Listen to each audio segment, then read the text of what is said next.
Hello everyone, তোমরা সবাই কেমন আছো? কমেন্টে জানিও কেমন আছো তোমরা সবাই। আজকে আমি আরেকটা রেসিপি নিয়ে চলে এসেছি, চিংড়ি মাছের।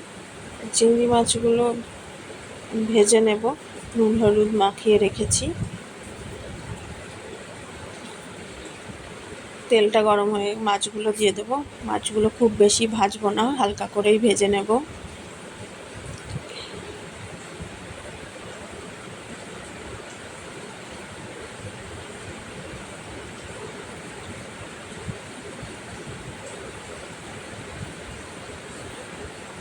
চিংড়ি মাছ খুব বেশি ভাজলে শক্ত হয়ে যায়, তাই আমি হালকা করেই ভেজে নেব।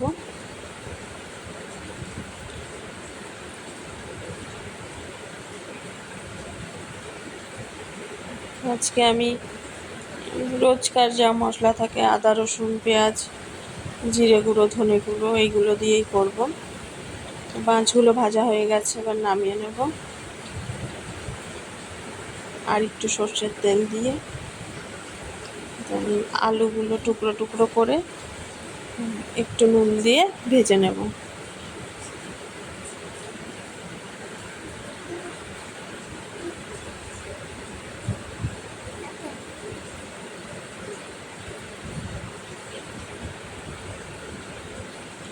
আলুগুলো ভাজা হয়ে গেছে, এবার নামিয়ে নেব।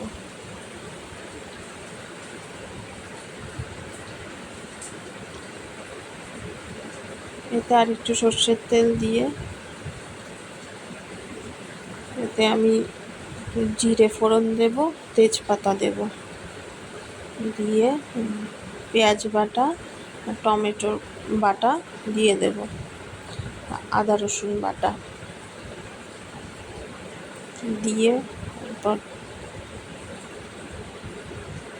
মশলাটা একটু কষিয়ে নেব।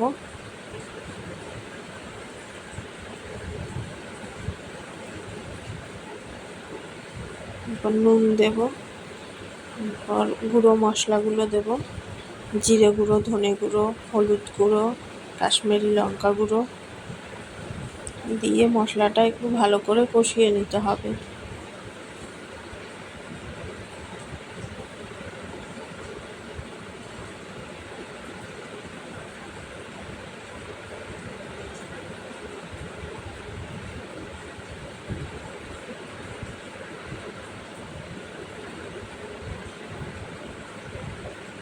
ভালো করে কষিয়ে নেব মশলাটা। এবার ভাজা আলুগুলো দিয়ে দেব।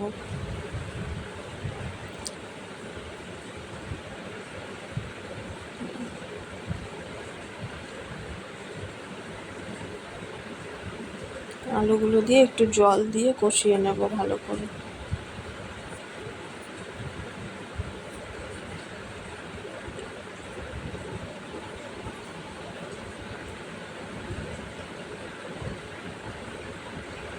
একটু চিনি দিয়ে দেব।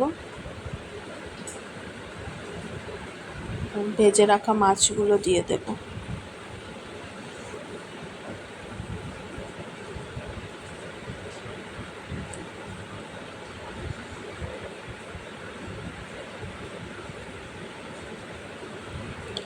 একটু নাড়াচাড়া করে ভালো করে মশলাটা আমার কষে গেছে, ভালো মতো ভাজা হয়ে গেছে। এবার আমি জল দিয়ে দেব।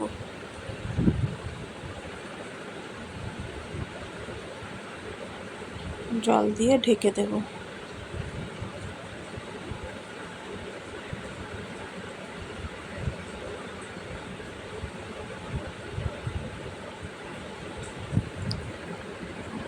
হয়েই এসছে।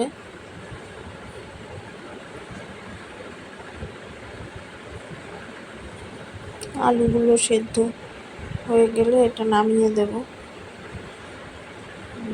লঙ্কা বাটা দিয়ে দেব, একটু ঘি গরম মশলা দিয়ে দেব,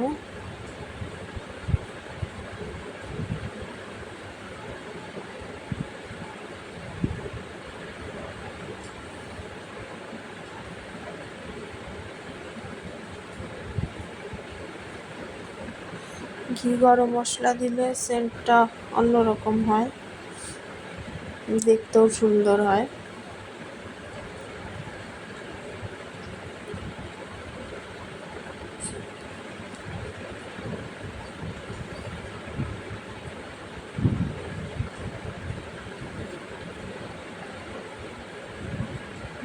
ঝোলটা একটু মাখা মাখা হয়ে গেলে এবার এটা নামিয়ে নেব।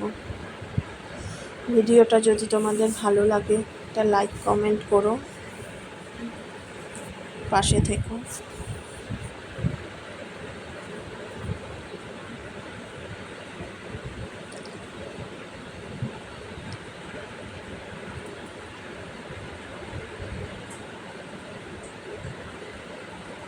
ঘি দিয়ে দেব।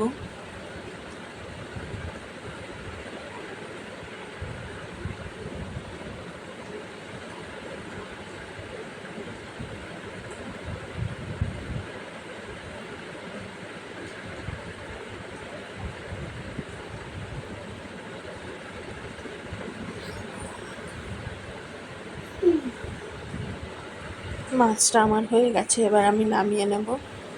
তোমাদের যদি ভালো লাগে একটা লাইক কমেন্ট করো, জানিও। ধন্যবাদ।